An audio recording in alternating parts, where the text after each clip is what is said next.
Promotional consideration paid for by the following.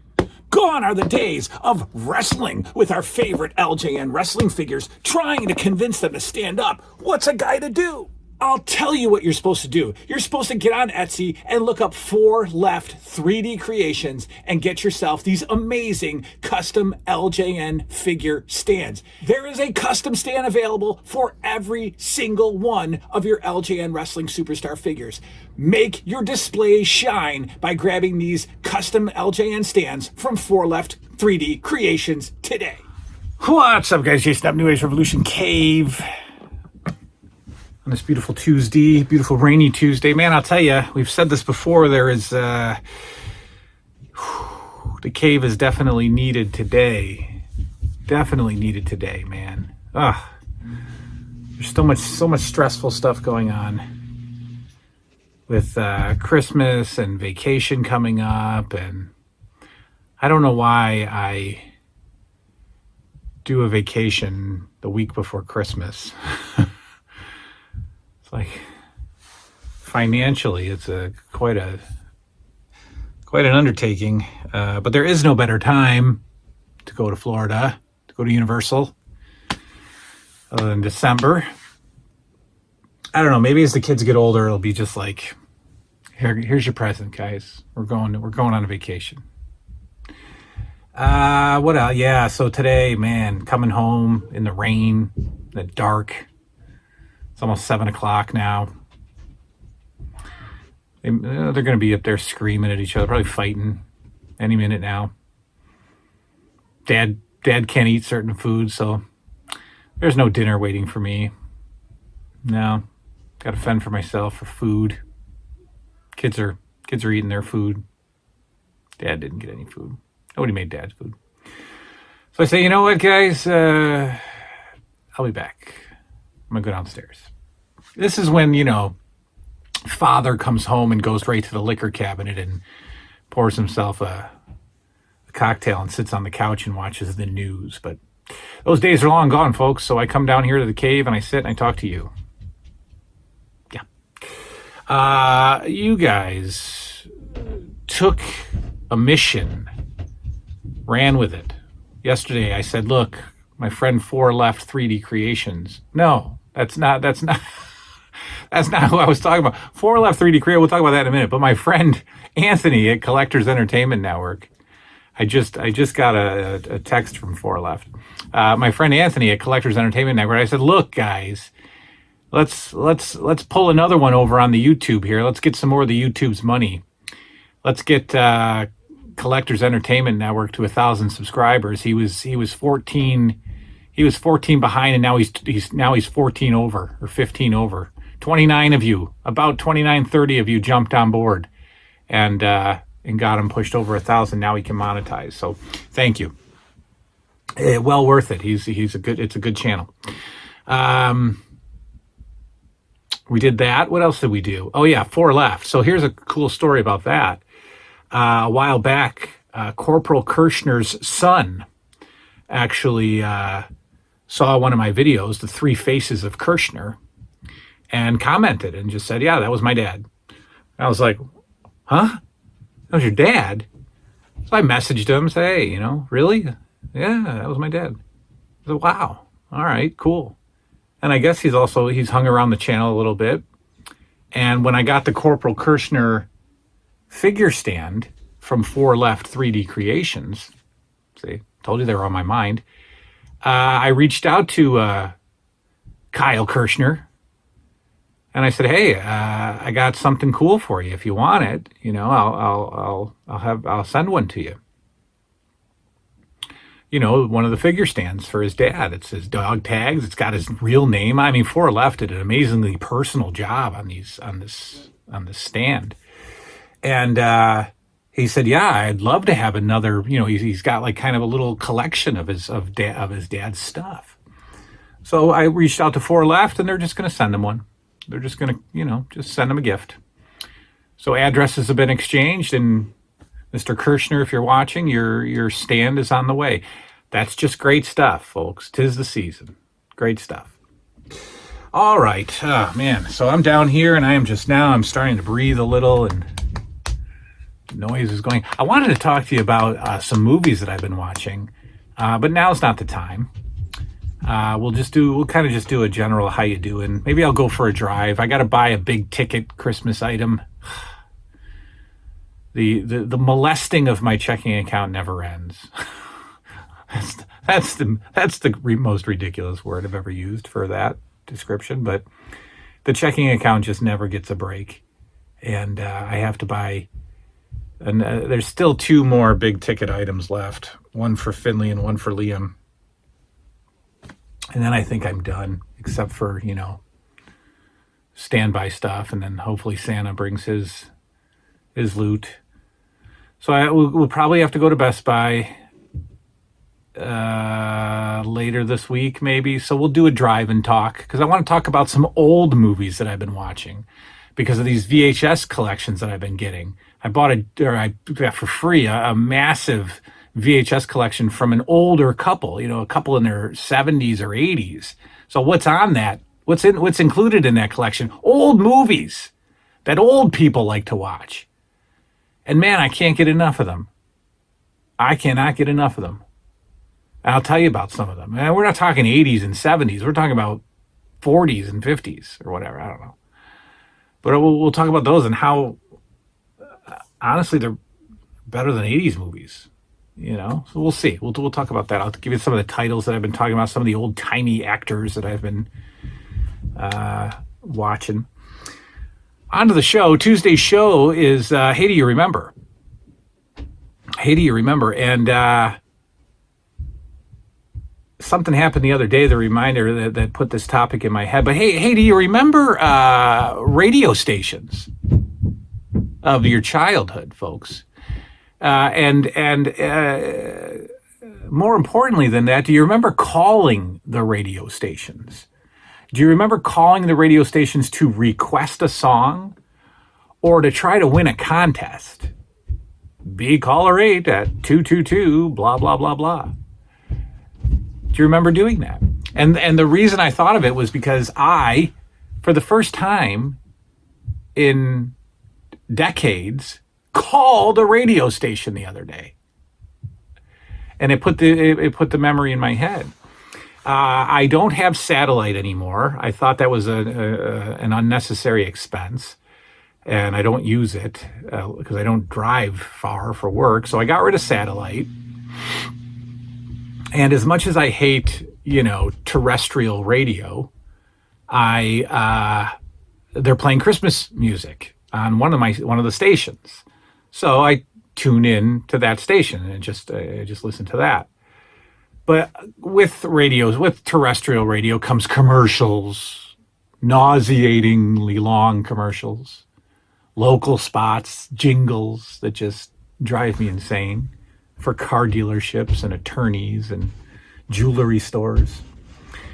But then the DJ there, whoever, if they really are, I don't even know if they go into the radio station anymore, but the DJ says, hey, we're taking caller 10 and we're going to give you Rudolph the Red-Nosed Reindeer tickets at the Jiva Theater. Jiva Theater is a theater, a play. You go and you watch a play. We're going to give away Rudolph the Reindeer ticket. I thought, oh, well, all right, Rudolph the Reindeer. So I go ahead, caller 10. And I started dialing the number, busy signal, and it never got through. Busy signal.